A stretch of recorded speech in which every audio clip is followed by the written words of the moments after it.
Welcome back everyone to the World of Tanks replays here. Today we're playing on Lakeville in our heavily armored, very slow behemoth with the big gun, the KV-3 at tier 7. It is one of the tier 7 heavy tanks in the Soviet line, the other one of course being the IS. And as we're playing here on Lakeville on encounter, I'm going to try and go and take the city. I always recommend that when you're playing encounter because you could wind up if you take the valley road here. I always send a couple of people to defend it, but if you take the valley road here, as you go up that hill it becomes a swamp and you slow down as you go up the hill. So in encounter mode you could wind up, by the time you make it all the way back around to the city, the other team could have wound up capping out before you managed to get around there. This tank that I'm driving is almost fully upgraded. As we aim in, see if we can get a shot on this Jag Panther 2. This tank is almost fully upgraded. Have the gun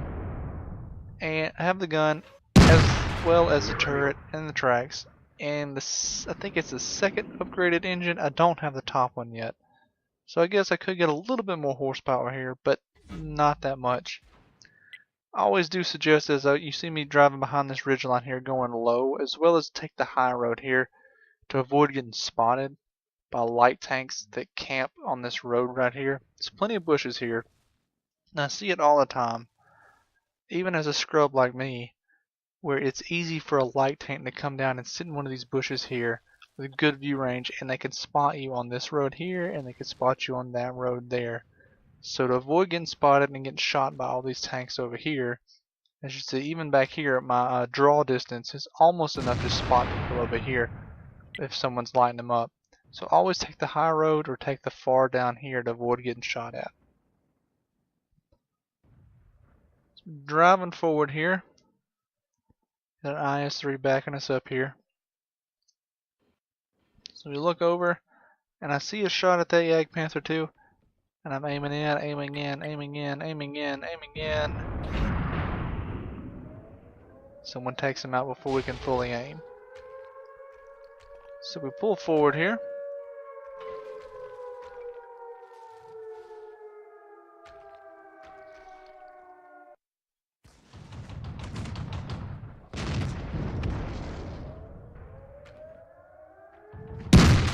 Missed the shot on the leopard there.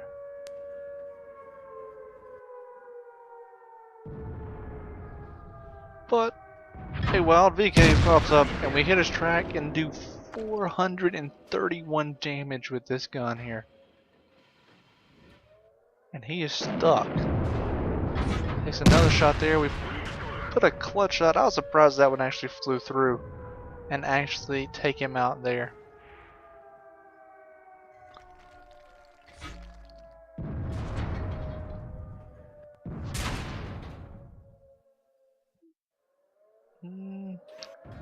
Did not want to hit my ally IS-3 there, so I didn't fire the shot. Probably could have pinned his upper plate there.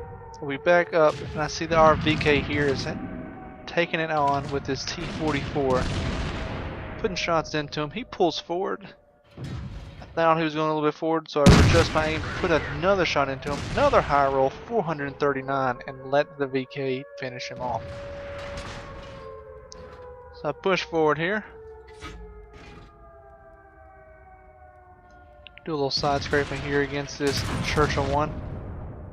Or, I'm sorry, Churchill 7 there. Put one into his tracks there.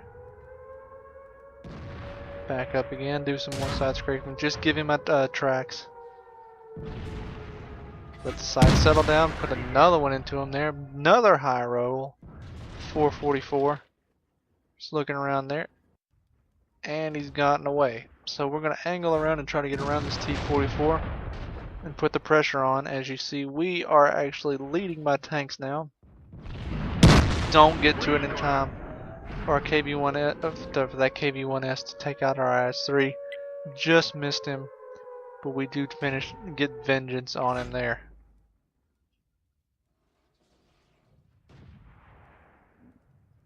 So we'll pull up this hill here.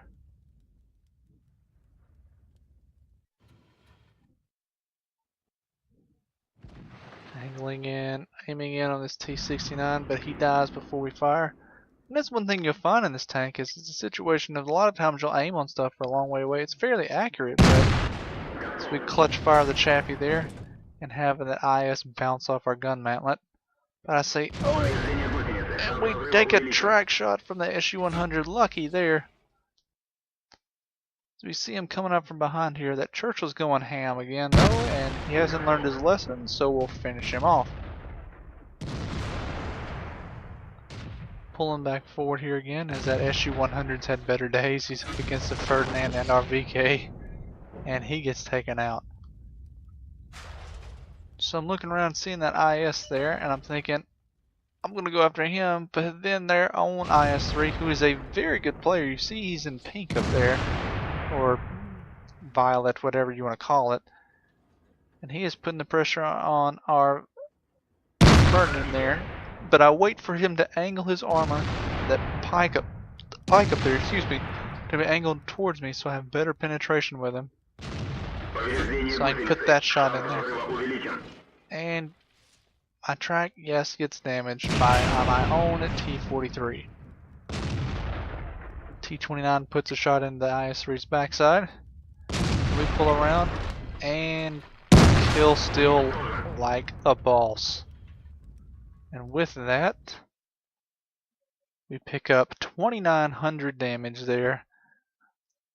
Easily the best game I've done here. For the longest time, now granted it's gone down, for the longest time it was just something about this tank. I don't know what it was. I could do a horrible game or have a great game and still wind up winning the match. For the longest, for like 10, 15, 20 matches in a row, I had never lost in this tank. Well, obviously that went down, but this is obviously the best game I've had in this tank. Really learning how to use the angles and the armor, since a lot of it's flat, to try to bounce shells here. Need that for when you get to the KV-4. It has thick armor, but it's not very sloped. It's very flat. So learning how to angle it to get the best results out of it. And I think that's what I'm going to have to learn how to do as I progress down that line. But with that, with this win, you see we pick up 5 kills and 2,900 damage. Let's see the post-game stats of this game. That is the ace in the KV-3. You see we pick up 3,800 experience there, as we killed 5 enemy tanks and actually damaged 6 of them, as we just couldn't quite get the kill on that T-44 there. But with that, you see we finished top on damage. We only get 5 kills, 1 short of that top gun there, and finished top on experience as well. But with that, you pick up 40,000 credits there, almost 41. You see, we did block a lot of damage there. A lot of that coming from that Churchill that kept shooting at us and just didn't have the penetration with us being angled. We did block 1,200 damage there, and we actually did get a bit of base defense points there as we killed some people in the cap circle. But I really enjoy this tank. Can't wait to get to the KV Fortress. Big drawback I think with this tank is how slow it is to fire. As you see, it only puts out, it has a reload of 1037, so you're basically shooting once or 6 rounds a minute. I feel like the reload just seems sluggish, and while I don't have the top engine on this tank, I feel like it is still rather slow. And I think that's the major drawback with it, is that it just takes forever to get anywhere. Even still, good tank, well armored, big punchy gun, and that is an ace tanker in it. Thanks for watching, guys. If you like this video, if you have any comments, please leave them below. If you like the video, please be sure to give me a thumbs up, or even consider subscribing. Keep trying to get content out to you guys, whether it is these ace tanker badges, or if it's just a good game I had, or a bad game, honestly. I get some replays like that I'm thinking about putting up, because where literally it's so close and then I just do something stupid and donk out of the game. But thanks for watching, guys. Good luck out on there playing your games, having fun. Whether it's World of Tanks or whatever you're playing, just remember, always have fun, and remember it's a game. So have fun, guys. Thanks for watching.